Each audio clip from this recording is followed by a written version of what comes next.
Hello gang, Frankie Day back again on YouTube.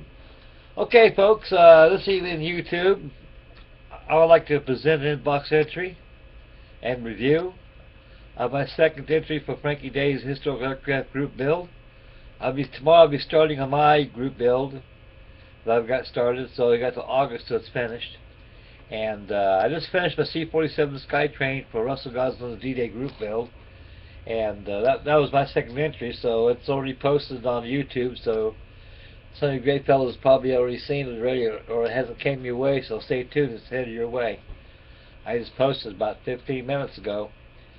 Okay guys, this is going to be an inbox entry review of my second entry for Frankie Day's historical aircraft group build. And I went to the hobby shop today. I went and ventured there to walk just to do a little window shopping. Let's see if they got anything new in there. It's like me, every time I go in that place, there's always something new. So I went in there and I saw this and I went and bought it. This is a Williams Brothers kit, 1/32 scale. A lot of you great fellows out there has probably heard of this kit before, has probably even seen it, has probably even got one in your stash. This is the 1/32 scale kit by Williams Brothers. This is a Super Laird solution. This is Matty Laird's aircraft, his design. This is the aircraft that the late great Jimmy Doolittle flew back in the Bendix races, and also the Granville races they had also. And this aircraft first entered in 1931. And in the 1930s was a very golden age of aviation, fellows. They more or less, it was a golden age of aviation. They had everything out there. They had the pioneers of aviation, like the great late Jimmy Doolittle. You had Roscoe Turner, and you had Rusty Hurd. You had a lot of great pioneers, even Willie Mays. Not Willie Mays, excuse me, my apologies. Wiley Post. Having this famous Willie May, which is the kit I'm building right now. So I'll be starting that tomorrow, folks, once I finish up the D-Day group build, my second entry. Anyway, back to the Williams Brothers kits, folks. This kit's been around before. I remember seeing this kit back in the 1980s, of course, in different boxing. So I guess Williams Brothers are more or less bringing the kits back again. They laid dormant for a while. You know that, or they just haven't been circulating around my area very lately, though. But yeah, I'm very pleased that Williams Brothers are reproducing their kits again into the modeling community. One thing about Williams Brothers kits, folks, they're more or less the manufacturer, even the manufacturer of this kit. They more or less lean towards the experienced builder more than the novice. The reason being is because there's too much to do in this kit, because all Williams Brothers kits are flash cleans. I mean, there's flash everywhere, and it takes a lot of cleaning and everything and prepare parts before you glue them and even paint them. So a novice don't have that much patience or even know whereabouts to even begin. So eventually, the worst case scenario in his problem is that he'll just shy away from model building in general. So anyway, Williams Brothers kits are pretty good. I'm pretty well pleased to bring them out here now. So again, this is the 1/32 scale Super Laird solution. This is Jimmy Little's Flight 400 Bendix races cross country. It lost because it had a big old crack in the cylinder head against the blue cylinder. It was piloted by Jimmy Doolittle, and Jimmy Doolittle had to fudge out of the race. But although he did win the Bendix race on their famous GB. The Laird solution was designed and built by the great Matt Laird. He built a lot of experimental aircraft for the Army Air Corps during pre-war days, before the war got started. And a lot of the designs were more or less built for speed. That's what he was more or less intended for. But evidently a lot of militarists in the Army Air Corps see that we need something more than speed. We need something that can defend itself and deliver a punch. And so the Laird solution was an aircraft that was more or less built for racing only. So Matty Laird's contract to the Army Air Corps kind of vanished in the haze, and never heard from again. So the Great Laird solution has been around, and so much I know of the aircraft. It was flown exclusively during the 1930s for races. And it was a very wonderful aircraft indeed. Stubby, small, and very strong. And one thing too about the Laird solution, the visibility on it was very limited, because on the Laird solution you had two windows using the back shot in this box. You see the windows right there, right in front of the cockpit, right here in this area here, right there. When you sit there in that cockpit, you can't see in front. You can only see upwards, or you can peer down left, or peer down right through the windows. That's the only visibility that you have. And also, mainly you just flew in instruments. That was the only visibility that you had. Why? Because you had the hideous gas tank right there in front of you. It's pretty much like what Charles Lindbergh did on his Ryan mail plane that was converted. He was flying a flying gas tank. When you got all that gas tank in that Wasp engine right there, you just got the room for visibility. So those are only 3 points of visibility you had on the visual, and everything else is more or less flown in instruments. Okay, guys, back to the kit now. Once the box opens up at the end right there, you're greeted with some instructions. And the instructions are typical Whiz Brothers instructions.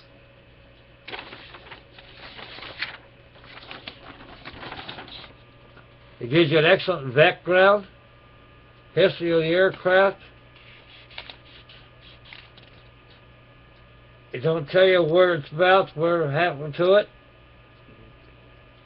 This aircraft was probably sitting in a museum somewhere, highly likely the International Space Museum in Washington, D.C.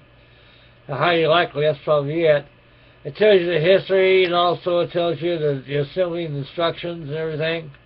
It says right there, like I just said a while ago, is this airplane was more or less, this model is more or less designed more or less for the experienced builder more than the novice, even says so in the instructions. It tells you the instruction steps right there. On the back side is the color schedules. It also gives you detailed notes and exploded views of the construction of the aircraft itself.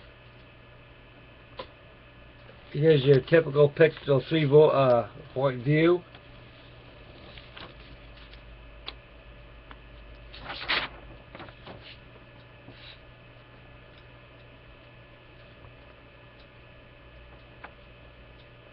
Yeah, it gives you all your 3-view drawings, reference drawings, special technical notes.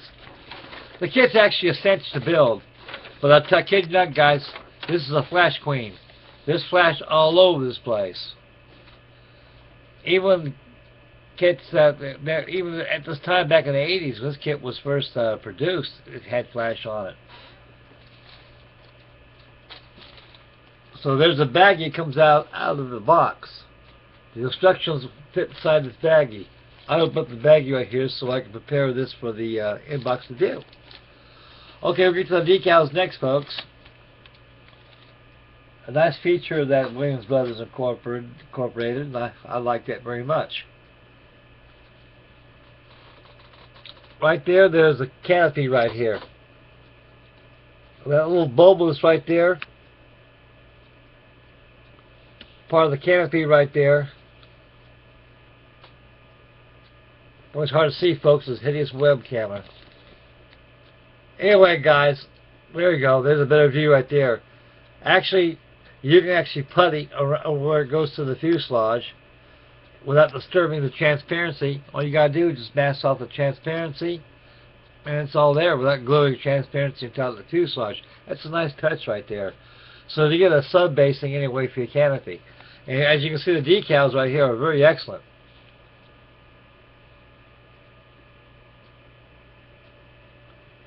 They're pretty high quality decals. And you have your instrument dial facing right here.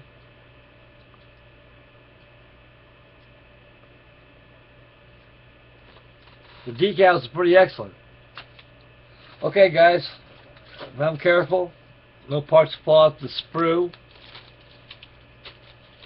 We'll pull this out here. This first sprue right here. As you can see the flash, guys. You can see the flash of this big boy. This is why a novice will not build a model like this, because he will not have the patience to clean all that flash off and to prepare to build this model right. So you got a lot of cleanup to do, guys. There's lots of cleanup to do in this model before it's actually assembled. And we'll turn this way. You can see some of the detail. This is a pretty good detailed kit, guys. If you look beyond the flash, this is a very, very nice kit. The Laird solution is not a very big airplane. It's very, very small. Now, using my buddy over here, if you don't mind me using him as a scale reference, you can see how big 1/32 scale is to this airplane. This old pilot right here, figure I painted years ago. He's 1/32 scale. He goes to my TBF. That shows you how big this airplane is to this here pilot in scale. The Laird solution virtually is a very, very small airplane. Very, very, very small. And there's a flash right there, guys. It'll give you something to do. Not only as a challenge, but something to do. Right here, guys, and then the back here, they got some sprues here that are loose. This sprue here, this is the only cockpit for that to give you. This section right here, guys, this is supposed to be a chair. It's supposed to trice up, and your armrest folded inward and glues to the seat. Why they did that, I don't know. I don't think they're on the same page like we're in. We've got to be a reason why they've done that. Sprue number 2 right here is the engine. You get all your cylinder heads. You got your rods, push rods. You got your manifold block. And right here, as you can see, all the flash around around your exhaust baffles. This thing is loaded with flash. And that's about it, guys. Not very many pieces to this kit. Just one big old bag of flash. But it makes a very good collection when it's finished, and I can work with it. I've got no problem with it. Just a lot of darn cleaning up to do, though. That's funny, you know. We live in the 21st century, and they can't take these molds out and clean them up, you know. But I don't know, fellas. That's the way it is. It is what it is. It'll give me something. It'll give me something to do. Okay, guys. I highly recommend that kit. That ain't a bad kit at all. If you can get beyond the flash, it'll make a one-of-a-kind build. And it makes a very interesting collection, especially towards the historical group build I got going on right now. And I'd like to thank again from the bottom of my heart for all you guys out there who participated in my group build. I'm very honored. You're a great bunch of fellas. I'm very happy to associate with every one of you. And you guys are A#1 fellas. You guys got my stamp of approval. So I'll start my group build tomorrow. And by this Monday, I should be starting on the final paint schedule on my Martin Seamaster and get that flying built. Get my second entry to Chancellor and Razzie 76 5-up group build and get that out of the way. And that concludes 2 group builds I knocked off already. So all I got is mine. All I got left is my group build and Styrene Panzer's Drummer and Bomber. Great. So Mike, get those builds out of the way and get mine done, and get Razzie's all done, and also Styrene Panzers get theirs done. Well, I can shut down styrene plastic while I start building some card models. I got a bunch of card kits, guys. I'm getting the card model bug right now, and so stay tuned for my videos of that. So I'll be posting some videos on card models, and I'll even have a hangout, you know, shaking with my camera going on, and just be me listening to some Hawaiian music in the background and building some nice looking airplanes out of paper. And hopefully I can inspire some of you great guys out there in building them. If you guys need any card models, let me know. I can send them towards your way. They build better than plastic when they get done. Well, of course, you guys seen a lot of my builds of the past where I made them out of paper, and one would hardly ever believe it's made out of paper. Paper's very nice. So I love paper. Okay, guys, it's time for me to get off here right now. I don't want to bore nobody out there. I've been here a little over 10 minutes now, or 16, whatever it is.